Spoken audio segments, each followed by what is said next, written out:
Assalamualaikum warahmatullahi wabarakatuh. Salam sejahtera untuk kita semua.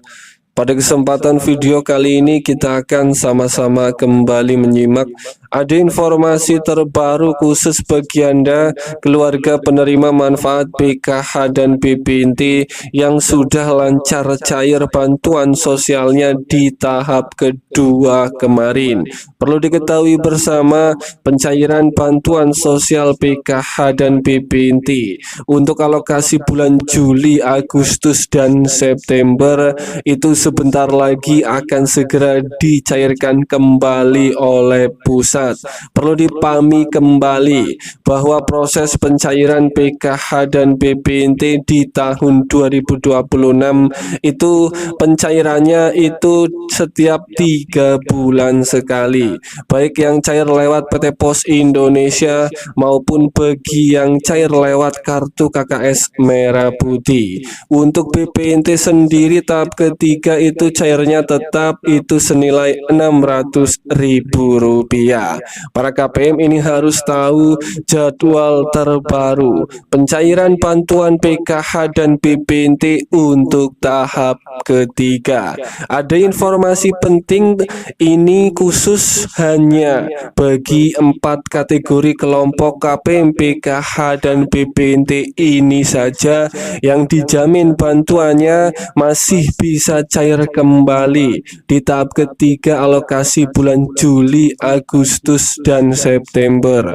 Para KPM, PKH, dan BPNT ini tentu harus mengetahuinya kira-kira untuk 4 kelompok kategori KPM, PKH, dan BPNT apa saja yang dijamin bantuan sosialnya itu masih bisa cair lagi di tahap ketiga. Siap-siap cair besok, ini akan ada kejutan, saldo akan segera masuk ke dalam kartu KKS Merah Putih secara tiba-tiba. Mari simak video ini sampai selesai. Kategori golongan KPM yang dijamin cair lagi di tahap ketiga, semoga Anda termasuk. Sebelum itu mohon dukungannya dengan cara tekan like dan subscribe supaya tidak ketinggalan informasi terbaru dari channel ini.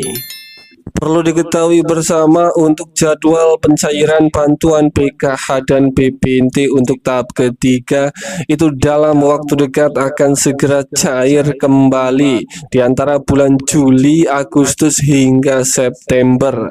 Para KPM, PKH, dan BPNT saya doakan semoga uang bantuan sosial Anda di tahap ketiga besok cairnya masih tetap lancar, tidak ada kendala sama sekali. Langsung saja, informasi penting terkait hanya untuk 4 kategori golongan KPM ini yang dijamin bantuan sosialnya masih bisa cair di tahap ketiga.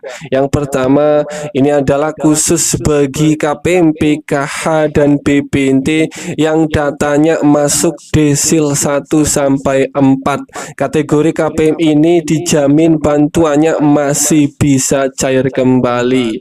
Kemudian kategori yang kedua ini adalah khusus bagi KPM, PKH yang masih mempunyai komponen di dalam keluarganya, seperti masih mempunyai komponen anak sekolah, ibu hamil, balita, atau komponen disabilitas berat maupun kategori komponen lansia. Khusus bagi Anda KPM, PKH yang masih mempunyai komponen di dalam keluarganya, ini Anda sudah berada di titik aman karena sudah memenuhi 2 kelompok dari 4 kategori kelompok KPM yang menyebabkan bantuannya bisa cair lagi di tahap ketiga. Kemudian kelompok yang selanjutnya ini adalah khusus bagi KPM, PKH, dan BPNT yang datanya sudah valid. Data KPM ini tidak bermasalah baik anomali di rekening maupun anomali di data DTSN. Kemudian kategori kelompok yang terakhir KPM, PKH, dan BPNT yang dijamin bantuannya masih bisa cair lagi di tahap ketiga. Ini adalah khusus bagi KPM yang telah lolos verifikasi kelayakan penerima bantuan sosial yang dilakukan setiap bulannya oleh pusat. Bagi KPM yang masih dinyatakan lolos atau masih layak sebagai penerima bantuan sosial, ini Anda masih berada di titik aman. Bantuan PKH dan BPNT untuk tahap ketiga ini benar-benar masih tetap dijamin bisa cair kembali. Dan itulah beberapa kelompok golongan KPM, PKH, dan BPNT yang dijamin bantuannya masih bisa cair lagi untuk tahap ketiga besok. Semoga Anda termasuk. Semoga ini bermanfaat. Sampai ketemu di berita lainnya.